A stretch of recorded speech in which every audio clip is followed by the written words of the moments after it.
ከውጪ መጥቶ ባህሩ ኃይሉ ማን ነው ባህር በሩን የወሰደብን ጉልበተኛ አልነበረም።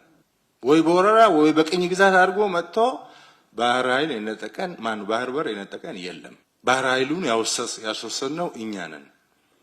እኛ ደግሞ ምን አድርገን እርስ በርስ ስንባላ እኔ እበልጥ ስንባባል አንዱ ጸረ ሰላም ኃይል ሌላውን ጸረ ሰላም ኃይል እየወለደ ታሪካዊ ጠላቶች ደግሞ እነሱን ተጠቅመው እኛ 60 ዓመት ከጦርነት እንዳንወጣ በማድረግ የኛ ደግሞ ደጅ ይጠናል።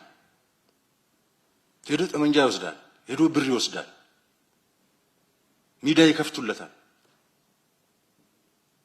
ከዛ ብሶተኛ ተቆርቋሪ ይመስላል።